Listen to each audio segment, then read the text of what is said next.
Hi, everybody. This is Dan Chun, president and co-founder of Hawaiian Islands Ministries, known as HIM for short, HIM.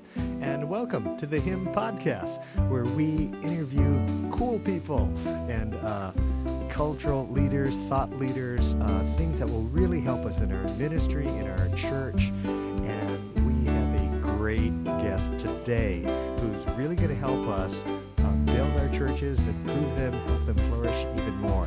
So today we have Dr. Powell, who is just a quick background, a Stanford graduate, so she's got to be kind of smart, and has an MDiv from Bethel Theological Seminary and a PhD from Fuller Theological Seminary. She's a college pastor, was a college pastor and youth minister, and she's a friend I've known for about 20 years or so, as I serve on the board of trustees for Fuller Seminary, where she works. She is the executive director of Fuller Youth Institute, known as FYI, and we'll explain that in a moment. She's the founder of the 10 by 10 collaboration, and she's chief of leadership of the leadership formation at Fuller Theological Seminary. So aloha and welcome, Kara Powell. Aloha. It's so good to be with you, Dan, and your audience. And I got to say, I love that you said it's a podcast with cool people, because that means I'm kind of a cool person. Although my own kids, who are 19, 22, and 24, they say just the way I say cool reveals that I'm not cool. So somewhere they're like cringing at the idea that I'm a cool person and I'm saying cool, but I'm honored. I'm honored by that adjective. So thank you.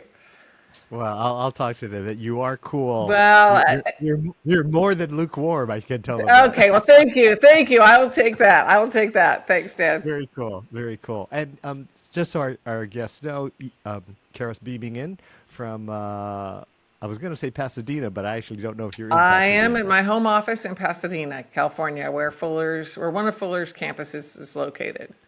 That's fantastic. That's fantastic. So in my little intro and bio, I mentioned several organizations you have founded or lead. And so let's go through them real briefly before we get onto some great content about future focused churches. So FYI, Fuller Youth Institute, what is that? So that is the role that brought me to Fuller as a faculty member, and then the executive director of this new research center that's now 20 years old that Fuller wanted to start, called the Fuller Youth Institute. And the whole goal of FYI was, how can we listen to the most pressing questions of the church in the world, families included, and then how can we do amazing research with Fuller faculty, Fuller alum, even those outside of Fuller, and then translate that research into practical resources to answer leaders and families' toughest questions about the faith of young people. So I get to work with this amazing Fuller Youth Institute, or FYI team, where we stand with one foot in the world of world-class research and one foot in the world of the toughest questions leaders and families have about adolescents, and try to bridge the two. And I love the acronym FYI, because we need your research and data, so it's for your information. Yes. So how cool is that? And then I mentioned 10 by 10 collaboration. What is that? Yeah, so the 10 by 10 collaboration is one of the major initiatives of the Fuller Youth Institute, and its goal is to help faith matter for 10 million teenagers in the next 10 years in the spirit of John 10:10, where Jesus talks about the abundant life that comes from following him. And so it's this amazing network of mainline, evangelical, Catholic, and Orthodox ministries and denominations that are coming together and saying, we can't work separately. We need to work together to really help young people experience the full life that Jesus offers. So it's very exciting. We have a lot of free resources available.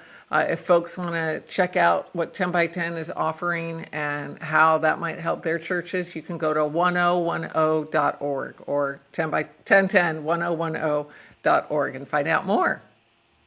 You have the best titles, and that was before Chat GPT. I don't know how you came up with That's that. true. Well, I'll tell you, I spend a lot of time with very sharp 20 and 30 somethings, Dan, and so they help me with the titles, that's for sure. Yeah, they probably wanted it 20 by 30, but you went by 10 by 10. So, okay. And then finally, you're the chief of leadership of the leadership formation, which I have the privilege to be in one of the trustee committees to work on. What is the leadership formation? Yeah, so I'm a Fuller alum of Fuller School of Mission and Theology. We also have our School of Psychology and Marriage and Family Therapy at Fuller. So those are our two schools. But then we have this whole third branch of non-degreed training. My other two roles are part of that. FYI and the 10 by 10 collaboration are both part of Fuller's non-degreed training. And that's called our Leadership Formation Division. So we so appreciate you and the other trustees who help advise and lead that branch of Fuller that has also the Dupree Center for Leadership, the Brehm Center for Worship Theology and the Arts, the Church Planning Initiative, the Center for Spiritual Formation, and the Thrive Center, as well as Fuller Equip, which is Fuller's non-degreed online platform. So we're doing a lot of great training and resourcing for leaders, whether it's a 1 hour dose of content or a 100-hour professional certificate. We are, again, taking Fuller's research and translating it into practical tools for leaders. And it's so amazing that it's online, that so many of our clergy or lay leaders or just lay people, they don't have to be a leader, they can have access to this in a new and profound way. Yeah, as So much as we'd all that love to is come to amazing. Hawaii to be with you in person, sometimes we can't. And so it's great to be able to offer access through our online tools. Well, and I should say, Kara has spoken at the HIM conferences, Number and of we've been blessed. times. Yes, and we've been blessed by that. So who knows? Down the line, there could be a 10 by 10 or FYI or some kind of leadership formation conference that we could have here. Now, you may, the listeners, viewers, may recognize Kara Powell's name because she also wrote the book Sticky Faith, which was very, very profound. And real briefly, what is the key to having our youth have sticky faith? Oh, well, I can't summarize it. And, when you say the key, Dan, that's a tough question for a researcher. But I will tell you, somebody asked me recently, Kara, if you were to summarize all of FYI's research in one sentence, what would it be? And I paused for a bit and I said this sentence, and I haven't changed, and I've shared it with other team members, and they haven't altered it significantly. And it's this, that adolescent faith formation depends on caring, trusted, Jesus-centered adults investing in young people. And that's just an ongoing theme of our sticky faith work, of work we've done since then, that as influential as peers are in young people's lives, as influential as social media and technology is, all that is families are certainly very influential, and young people really need caring, trusted, Jesus-centered adults investing in them. And the good news is that any listener can be that, and any audience member can be that kind of adult in a young person's life. So hopefully we'll get into some practical ideas to help your audience members know how they can be that kind of adult.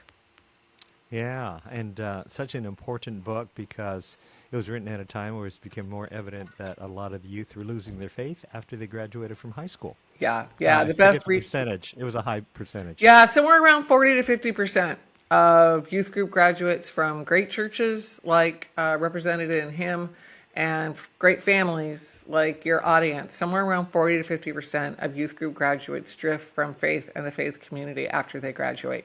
So we studied over 500 youth group graduates during their first 3 years of college. I used to say through their junior year of college, but I think we know that first 3 years and junior year, not always the same thing for today's college students. And so we studied them, and we learned all sorts of practical ideas that certainly have helped me as a parent and as a leader.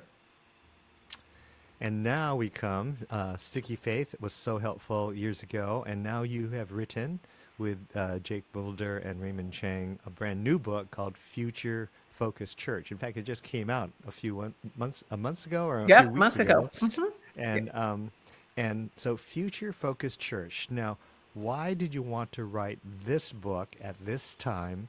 What was the issue that needed addressing or improving? And I should say, everybody, whether you're a pastor or a lay leader or a church member who really cares about his or her church, this is going to be a very important podcast. And whether you're Catholic or Protestant,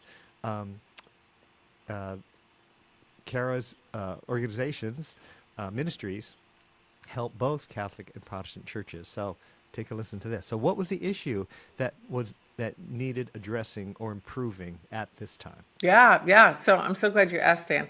Thanks to Sticky Faith, as well as a book that came out after that called Growing Young, that looks at churches that aren't aging or shrinking, but are growing with young people.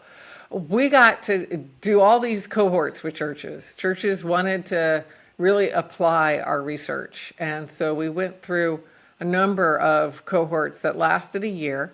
And as we spent time with, it came to be over 1,000 churches, journeying with them through change, we realized that a lot of churches know what needs to change. They, want to pray more. They want to engage the next generation. They want to be more loving to their neighbors, etc. They know what needs to change. The harder question is how to bring about change. And so based on scripture, based on really good research on organizational change, and based on these journeys we did with 1,000 churches, Jake, Ray, and I, and the Full Youth Institute team, we outlined this process on how any church could be a future-focused church. So basically, for a leader or layperson who says, gosh, I'd really like to see my church change and be all that God wants it to be, we tried to give you a map so that you could experience that. And clearly, the book was coming out of a context where you saw some issues or some problems facing the church in unique ways that we've never seen before. I think your book stated that, I love this, well, I don't love this line, but it was a great line, that Christian leaders are dedicated yet drained. And 2/3 said 2020 was their toughest year in ministry ever. And I was a senior pastor then. And yeah, I would say amen on that.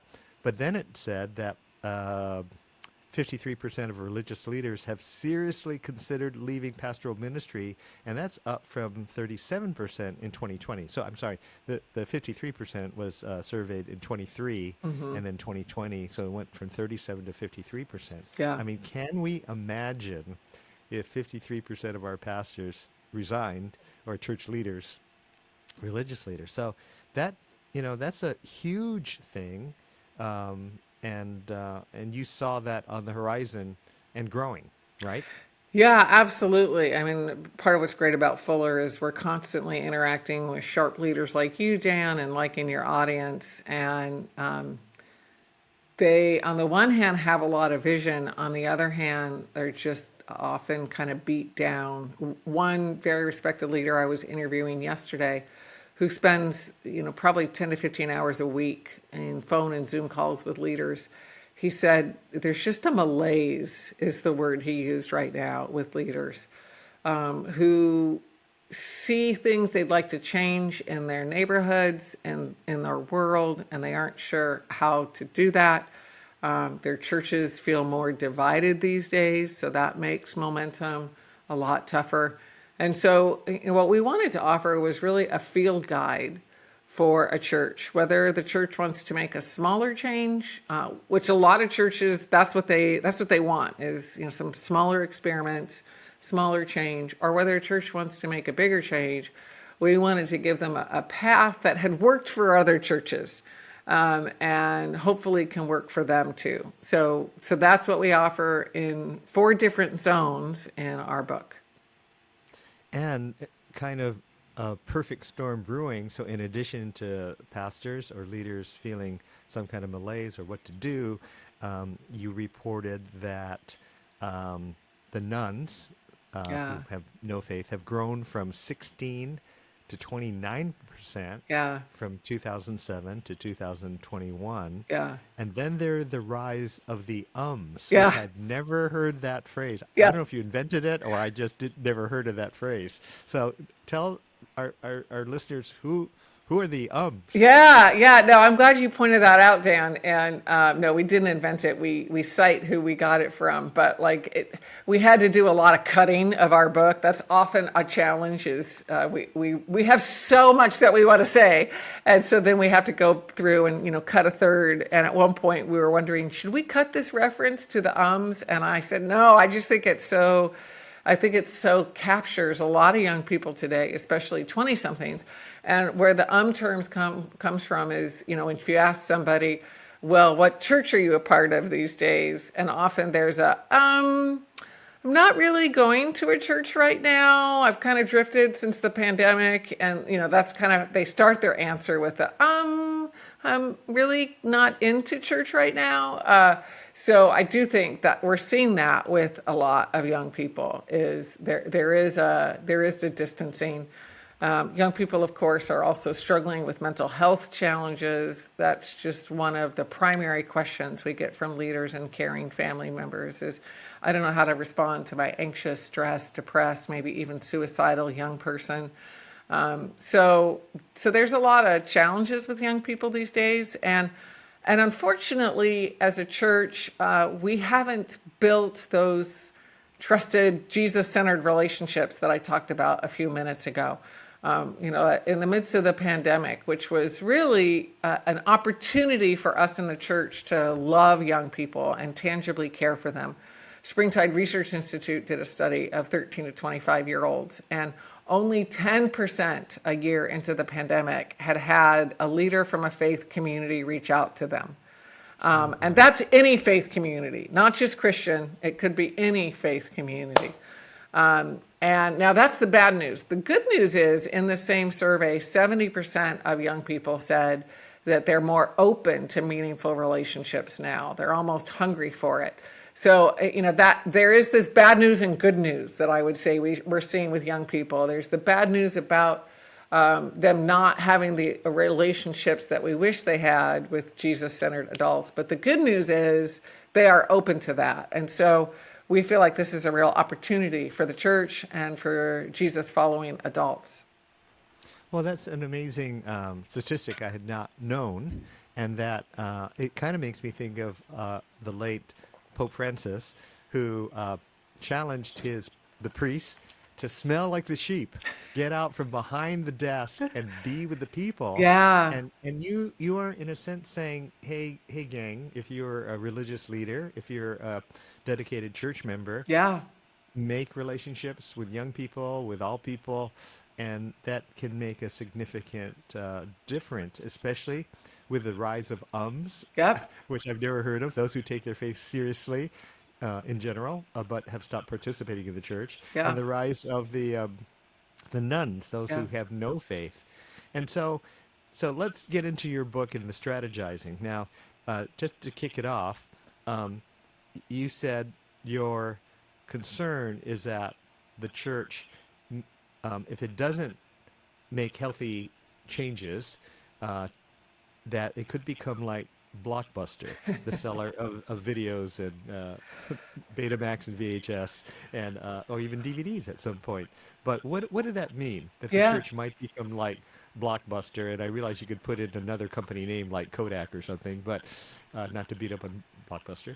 But what did that mean? Yeah, well, I'm glad you asked about that, Dan. So, when I was a young person myself, teenager, 20 something in my 30s, like Blockbuster is where we went for movies, and we'd pile in the car and we'd drive half a mile to the Blockbuster on the corner.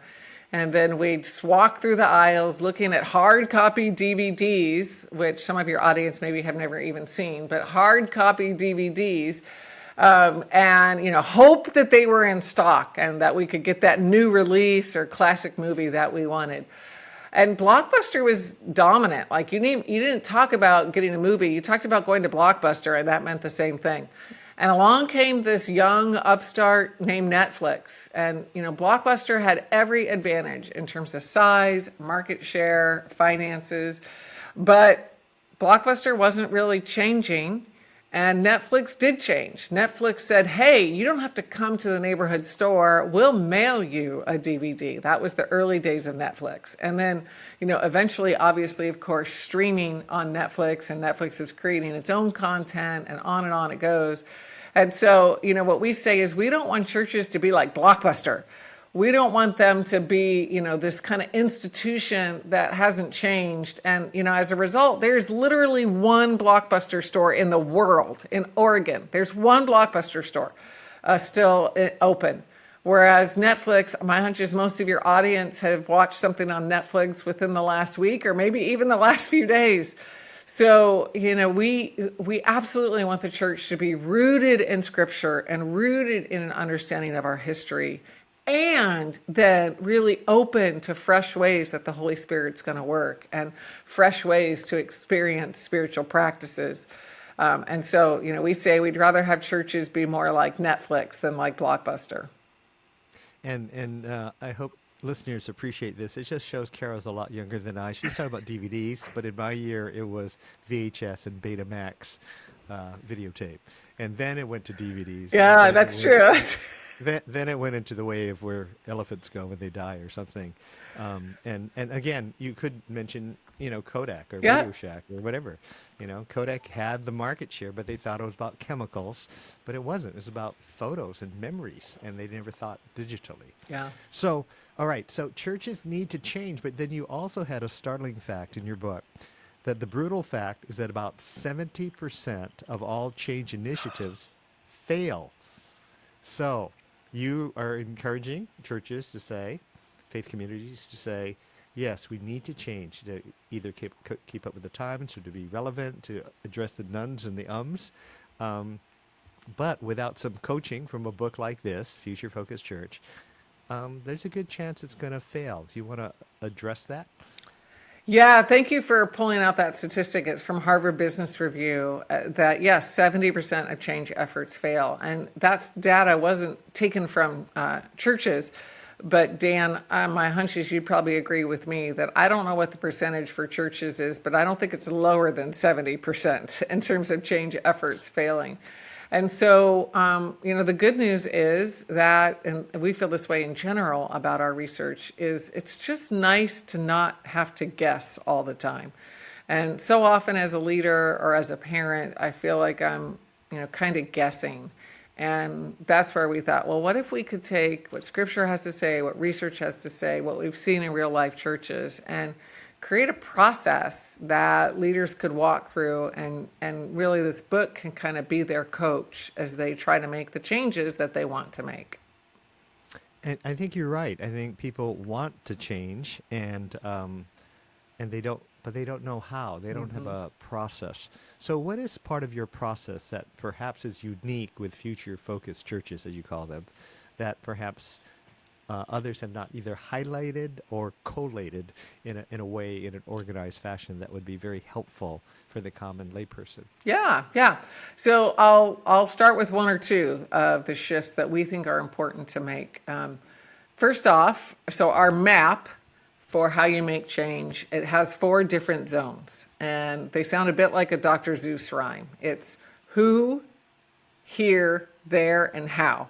So who is your people? It's your core leadership team or transformation team that's going to be making changes, as well as your broader faith community, your church, your broader regional community, your city. So that's who. Here is where we are now. There is where we think God is taking us, and how is the way that we move the who from here to there. So again, kind of Dr. Seuss-ish with all the terminology. Does sound like Dr. Seuss. Yes. But the start with who is very intentional for us. And, Simon Sinek has a great book, Start With Why, that's gotten a lot of traction over the last few decades. And we actually don't think the why is possible until you have the who. Because why is not a one-person job. Why is a communal job. And so you need the who to even get your why. So I would say that is one of our shifts, is to say, let's start with the people God's entrusted to your care, as my colleague Scott Cormode would say. And we recommend creating a transformation team, which is a group of 5 to 12 people who are particularly focused on activating the change. And that team should ideally be a diverse team with people from across your church. So let's say you want to make a change related to young people. Hopefully 1 or 2, ideally 2, so that they don't feel alone. 2 of those team members are young people themselves, but then hopefully you have people from across the church. Well, there's one church, Loma Linda Church, that we write about in the book, a large church in Southern California, where they had a pretty good young adult ministry, but it was separate from the rest of the church, very, very distinct. And so their big goal was, what they thought God's future for them was to integrate young adults with the whole church. And so they created a transformation team that had a few young adults on it, which was wonderful. But then the rest of the transformation team were not young adults. It was someone from the women's ministry, someone from men, somebody from tech, somebody from children's, et cetera. Because really they wanted the threads of young adults to weave their way through the whole church fabric. So I love how this church was so thoughtful and intentional about who's on the transformation team. So the who starts with a transformation team, but it doesn't end there. One of our change principles that we write about in the book is people support what they create. People support what they create. And I'll tell you, Dan, that's a helpful principle for me as a parent. That's a helpful principle for me as a fundraiser. And that's certainly a helpful principle as a leader. So a lot of what we talk about also with who is, once you have your transformation team, how do you then still involve your overall congregation? How are they shaping what you do? How are they giving you feedback? And we give a lot of practical ways to really listen to those people. Well, I think it's amazing that you highlight that. And there may be people who are saying, well, isn't that a duh, Dan, that, you have to build a team? But I just talked to a church leader who said, just last week, who said his pastor is hoping to start a new transplant from his church to a nearby community. And they want to launch that this fall, but there's no team. And I was just like, really? Yeah. And somehow in reading scripture, he was saying, oh, I have the vision. I can do this. Yeah. But there was no team at all that he was building and equipping. I think your book says you're not hired only to execute. You're hired to equip and empower others to carry out the work of God. So I know some people say, well, duh, you got to build a team. But so many quote unquote visionaries or leaders say, I can do this on my own, and I'm just going to pitch the vision, and then everybody's going to flock to this calling. But you need people to come along the way with you. Yeah. And you make a great point in the book that you actually accomplish more together. A team multiplies impact, and it may take more time in the short term, but you'll move faster and go farther in the medium to long term. You want to address that? Yeah, absolutely. I mean, when it comes to creating teams, while they are better, they aren't always faster initially. Because you've got to bring people, you've got to onboard people. Well, first you've got to invite people. Then you've got to onboard people. Then you've got to, build consensus and process things together. And so it can slow you down. But the results are so much richer and better when you involve the right teammates. I think another myth that people have that stops them from really developing teams is when they think about the really capable people in the church who they'd want to be on the team, they think, oh, well, they're too busy. They would never want to be on a team. And so we don't even ask those folks. So one of my goals as a leader is I try not to say no for people. I ask them, and they might still end up saying no, but honestly, Dan, probably half the time that I expect somebody to say no because they're really busy, they end up saying yes because they're captivated by the vision, because they know they have the skills, maybe because I've asked them in a way that shows I really respect them and want their full contribution. And so that's one of the biggest mistakes I've made as a leader in the last few decades is saying no for people instead of asking them, and who knows what they'll say. I really agree with that. And I think, at least half the time, if not more, they'll say yes. Because they also, when there's a vision that captures their heart, they will make time for it. Yeah. And that, I fully agree. And people don't want to waste their time with busy or unimportant work. Mm-hmm. So they find value. And I think your book points that out. if it's a deep purpose and they think it's going to make a difference, they will make time for that. Jim Collins, is he from Stanford? I forget. His big thing is who's on the bus, Yep. and so I think people forget to build that leadership team. I know Yep. when I started a singles ministry in Menlo Park, I built a team of 12, 6 committees, 2 heads for each, and I met with them every month. And we had dinner at my house, and then we just talked about core values and organization. And by God's grace, in 3 years there were 3,000 singles, but no way that could have been done with me. Yeah, it And we can't were be the actually Dan different Chun teams. show. I mean, as No, amazing no, as you are, Dan, like it's not about me, it's about we. yeah, And you're right. I'm sure it took you with those six couples, 12 people. It took you initially more time, etc. But yeah, to see that kind of growth over the years, that's awesome. yeah. And every age group had their own Hmm. team of 12.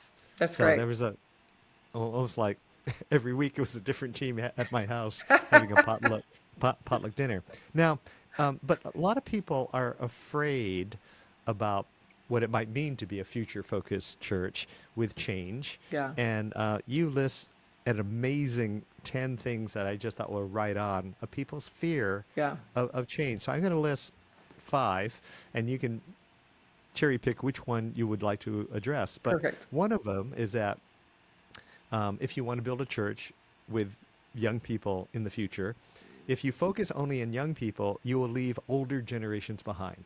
Hear that all the time. Number 2, you're going to forget our church's history and neglect the past. Number 3, you're going to water down or de-emphasize the good news of Jesus in order to grow. I think that's the fear of being a mega church and just getting too production oriented, I think. Hmm. Number 4, you're going to make drastic and sweeping changes quickly. And number 5, you're going to miss out on what's happening in the present because you only live in the future. So which one of those do you want to say, that's worth yellow highlighting? Wow. Well, I'd love to do all 5 of them, but I think I'll choose the one about how we're somehow going to water down the gospel as we think about the future, especially as we engage young people.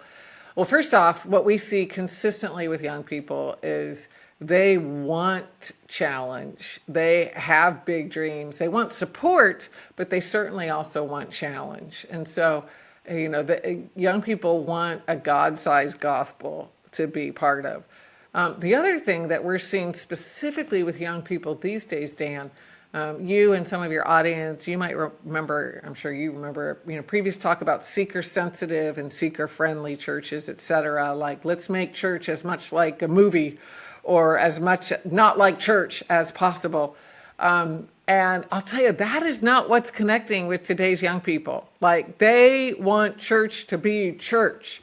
They want the water baptisms. They want the repentance. They want the worship nights. What God is doing on college campuses in particular, both InterVarsity. I'm on the board for InterVarsity, and I know it's happening with Crew too. A lot of people are saying it's like revival on college campuses. And so young people gravitate toward Jesus. We don't need to water Jesus down. Our biggest problem is that we're somehow offering more of a cultural view of Christianity than the real Jesus, because the real Jesus is compelling and transformative for all generations, but especially young people. So we can preach boldly and invite life-altering commitments. And when young people feel the support of those trusted adults, they'll respond to that. Yeah, and I'm intrigued. Russell Moore was at one of our conferences recently, and I actually was on a podcast. I think he said it, that he's finding young people are drifting back towards liturgy. Yeah, They like the formal yeah, liturgy yeah. of saying prayers, confession, assurance of pardon, reading the scriptures. Some of them they're standing when the Gospels are read. And of course, Catholics, you're saying that's normal for you all. Right, But right. the Protestants are like, maybe we're going back to the Mother Church now. But so it's intriguing to me that is happening. Mm-hmm. And as we were kind of joking about early on in the show, I think you're right. Churches wanted to be for a long time seeker sensitive and cool. Cool. Yeah. Yeah, and so we'd have the robotic lights, the smoke machines, and the great band that's we're trying to sound like Coldplay or something, and they people, especially young people, are starving for authenticity. Yeah. It Yeah. can be a single spotlight and a acoustic guitar, you know, and and Russell Moore was saying, which is still hard for me to believe, he was saying that the young adults want to go back to lyrics on paper. They don't want the screens because they've had too much screens in their life, Huh. laptops, Huh. iPads, and Yeah.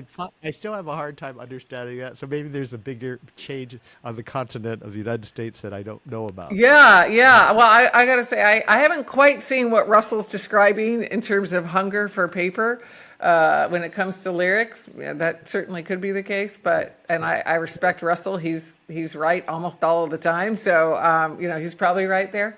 I think. I mean, we could have a whole other conversation about technology. And, I oh love yeah, technology. It's what's allowing us to have this conversation now, Dan, and it's what's right. allowing your audience to then be part of the conversation also. And we are seeing that some young people are moving away a little bit more from their phones, are seeing the toxicity of it. And thanks to Jonathan Haidt's book, The Anxious Generation, at least schools here in Southern California, we're seeing them, be phone free and lock that phone up at the start of the day and get it out at the end of the day. And so we are seeing a little bit of moving the needle on I think better boundaries for technology overall. Wow, well, that's really really great. Let me tackle five more myths, and you get to Great, pick one of them, or two of great. them, or three. Um, One was if we have change and become a future focused church, we will lose our denominational or cultural identity. Number two, abandon traditional worship styles in favor of more contemporary styles. Three, we just want to become mega churches or multi-site churches. Is that it? Four, will be monocultural or homogeneous. And lastly, five, we're going to be led by a single visionary pastor or have a vision that shifts significantly every year. So, which one do you want to lift up? Yeah, yeah. Well, I think I'll go. Well, Yeah, this sounds like Jeopardy. Which column do you want? $500. You know, uh, yeah, I think I'll go single visionary pastor. We touched on this before, Dan, but somebody asked me today in another discussion about future focused church. Well, so you're basically, Kara, saying that it's about the priesthood of all believers, which is a wonderful doctrine that really made a lot of progress with the Reformation. And to a degree, that is very true. And the priesthood of all believers is just one of my favorite theological principles when it comes to community. And the leader is important. So I don't want us to go to the others. I don't want the pendulum to swing to the other side and say the person of the leader doesn't matter. So much of the time when we're working with churches who are stymied, it's often related to the person of the senior leader. So, what I would say is being a future focused church, it cuts across all levels. Certainly involves, a lead pastor, the senior leadership team, the board, etc. And then it involves, we think of it as kind of concentric circles radiating out. It involves all levels of the church. And part of what we do in Who, when I talked about, people support what they create is involving people. We also really dive into that in Here, which is the next zone of the four zones after Who. And we urge churches to listen. We urge churches to listen to the people that they're trying to serve, and to really hear what's important to them. So one church that took Future Focused Church seriously and really listened to young people here in Southern California, it's a church of about 300 people with about 15 teenagers. And so what they heard from their teenagers when the pastor and elder did 2 focus groups with teenagers, they asked them, like, when do you most feel a part of this church? When do you most feel like you belong?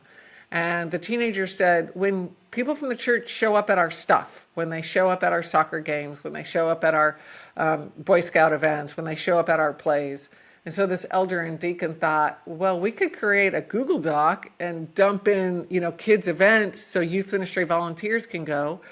So they started with that, and that went really great. In fact, that went so great that the elder and deacon thought, well, let's let the whole church know. And so every Sunday morning in worship, when they do announcements, there's a slide with young people's events for the next week or two. Thursday night, there's a basketball game, and Saturday, there's a play or whatever it might be.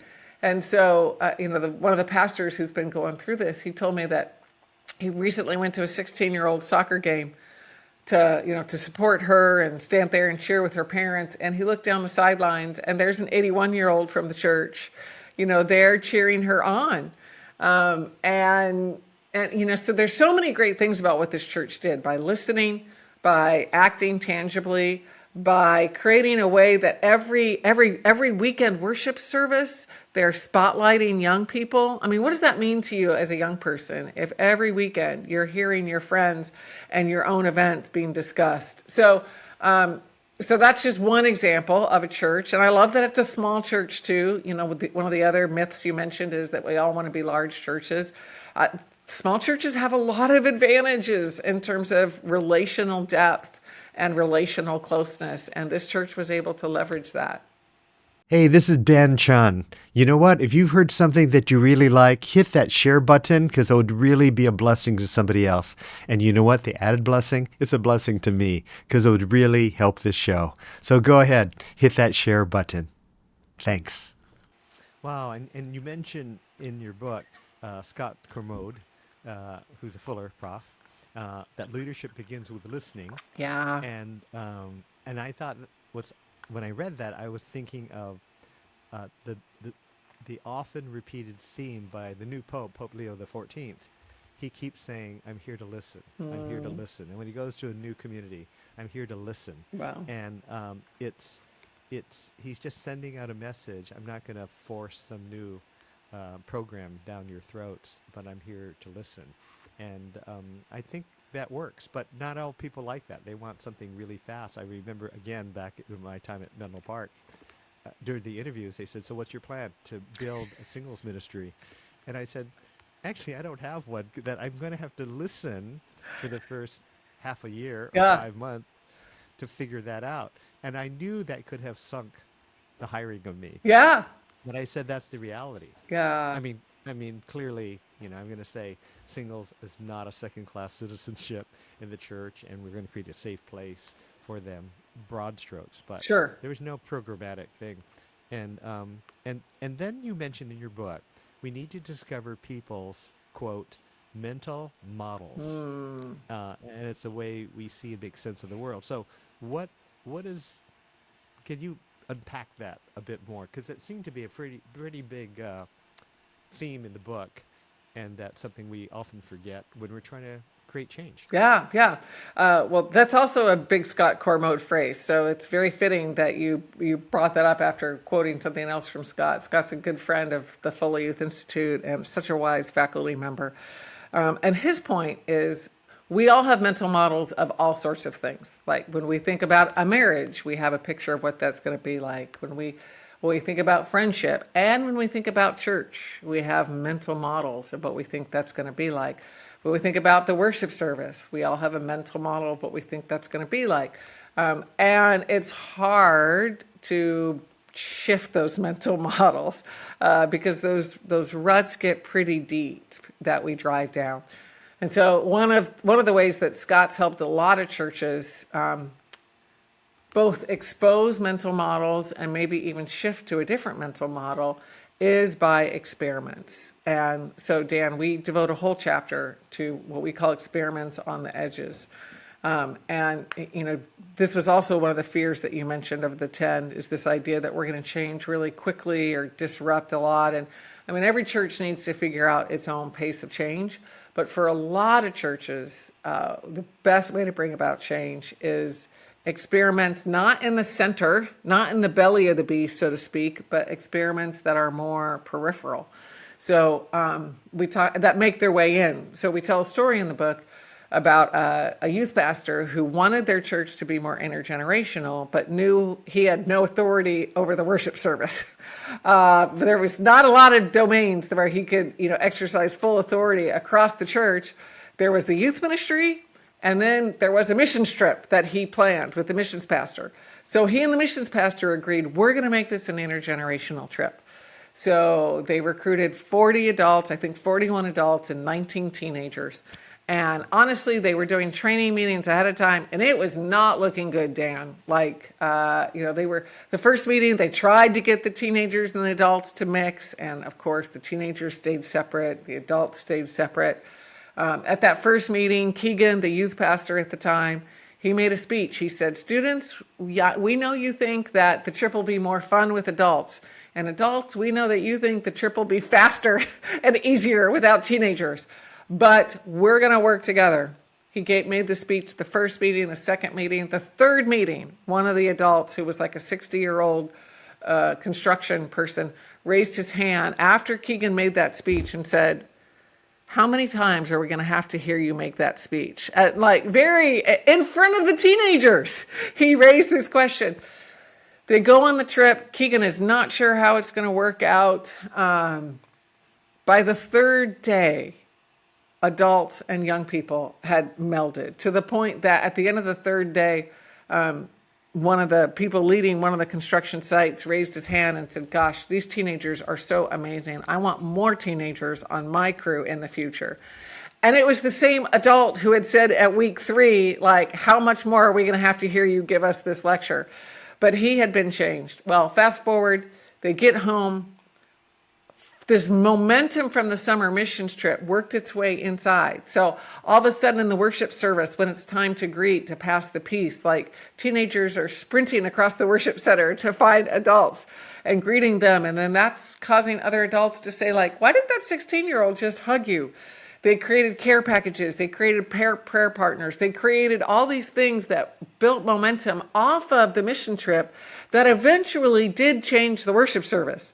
But that's not where Keegan could start, and that's not where a lot of churches can start. So yes, we have mental models of how church should be, how relationships should be, and a lot of times it's experiments that help us change. So would you say time was the critical factor in that? Time was definitely a critical factor. And, a lot of churches are more like crock pots than microwaves. And Instapot's fast. So what'd you say? All churches, not most. Okay. Yes. Every once in a while, there's an Instapot or a microwave church, but most of us are more like crock pots, and we need to marinate. One of the comments in the book that's gotten a lot of attention is we think most churches overestimate what they can do in a year and underestimate what they can do in 3 to 5 years. And we've seen this with churches we train, that it's often years 2 and 3 where the most fruit comes. So yes, slow change in a long direction, to take Eugene Peterson's book title out of context. That tends to work better with churches. 2 last questions. One is that, and this may be a hard one, traditionally, the worship wars that younger people may want, to make it easy, the band. Yeah. And the older people don't want the band. And as you look at change, and as you've been seeing this progress with future-focused research, that is the solution really to have 2 separate worship services, or have you actually seen success blending? Yeah. Which is harder to have the hymns and the praise songs, maybe no organ, maybe with organ, but also with the band. How does that work? Because that's probably metaphorically and critically where the rubber hits the road for many churches. We want young people, but we don't want worship to look attractive to young people. And trying not to be too performance production oriented. Yeah. So, do you have any thoughts on that? Well, you certainly have picked the topic that creates more conflict among the generations than any other. So thanks for that. Well, first I'm going to be like you when you interviewed for the young adults role at Menlo Church, and say I could not give an across the board recommendation for churches. what it has to be emerged from is a lot of listening and dreaming together. And so for some churches, maybe blended is exactly the right way to go. For other churches, perhaps we do have to do some worship separate. I think my invitation would be, I heard Carey Nieuwhof say this on one of his recent podcasts. My invitation to adults, those over 30, would be, what if one of your main goals was to make your church a place where your kids and grandkids would want to be? And so I just want to extend that invitation to those of us over 30. It's easy to let our own preferences rule. And I'm constantly saying to parents of teenagers, like, if your kid is connecting with the church, then maybe that should be your church through their adolescence. In other words, sometimes we as adults, we need to sacrifice to support our kids and our young people's faith development. Just real quick, there was a Spanish-speaking church that was wrestling with this even more intensely because there were language issues where the older adults spoke Spanish and the teenagers and young adults spoke English. And the church ended up taking a vote on how to handle this, and they ended up deciding to do blended, but a lot more in English than they were doing. And the Spanish-speaking adults, some of whom did not really understand English, they were willing to vote for English because they wanted their church to be a safe space. And so, I think about these adults like literally not being able to understand the language, and they're willing to make that sacrifice for young people. I can't help but wonder, gosh, maybe some of us can make a sacrifice of a song or two for young people. So varies church by church, but I would love for churches to prioritize, how do we make this a church that our kids and our grandkids want to be part of? Yeah, and I'm thinking also of our Catholic brothers and sisters out there where Pope Francis said, maybe we shouldn't do Latin masses as much. And it's like, oh my God, we got to have Latin. But it was tried, how do we get the next generation in?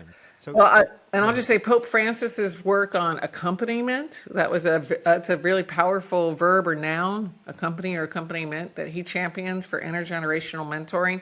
I think that's a beautiful vision of how adults and young people walk together, that adults are accompanying young people in life and faith journeys.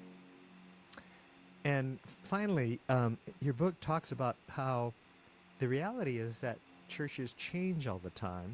People don't resist change, Yeah. they resist loss. Yeah. So, what does that mean, Yeah, Carol? I can't believe I'm once again quoting Scott Cormode, or maybe I can, because that's actually a Scott Cormode-ism, that people don't resist change, they resist loss. And Dan, I think if we're honest, when we're resistant about any kind of change, it's usually because we're afraid we're going to give up something. And so wise leaders, as we're navigating change and as people might be resistant, spend a lot of time listening, a lot of time empathizing. What is it that people are afraid of? A lot of times with senior adults, they fear that they're not going to be as important anymore. And so how do we hear those concerns from senior adults? Because they're feeling that in culture also. And then if they feel that in the church, how do we hear those concerns? And how do we really show, gosh, just because we're prioritizing young people, that doesn't mean your role is any less important. We need you all the more, because we need you to be the role models. We need you to be those who are accompanying young people. So, in the midst of change, and when I said this in a meeting today, somebody was concerned about something, and I thought, okay, what is it that they're afraid of? What is it that they're worried about? And when we understand that, we know how, A, they might be right, and we might need to adjust, but B, we certainly know how to communicate better with them.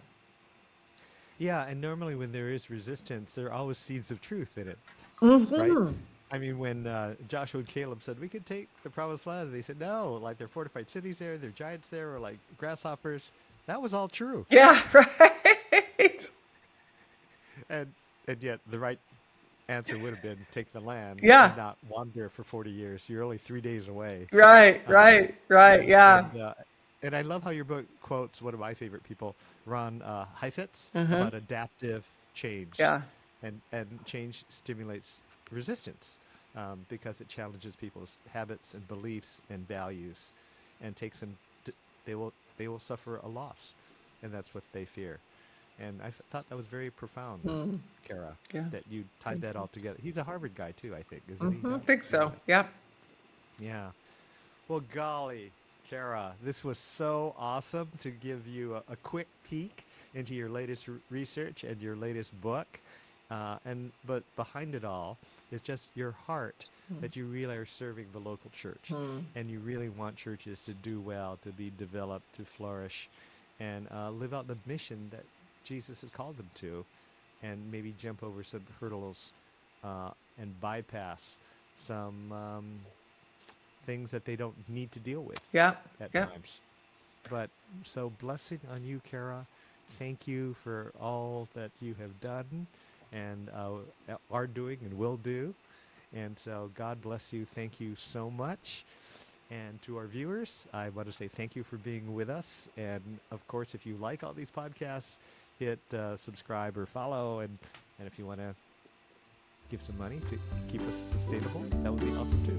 But anyway, aloha, everybody. Thank you again, Kara. It's been a delight. God bless you all, everybody. Okay, that was awesome, Bobasum. That was really fun, Dan. That was you did a great job coming up with questions. Thank you for so carefully reading the book. Hey, this is Dan Chun. Hey, if you really like the show and you want it to keep on going, keep on keeping on, the way it happens is if you could support this ministry. You can go to the HIM website, himonline.org, look for that give button and hit there. And that would really help the sustainability of this show to help others and help you.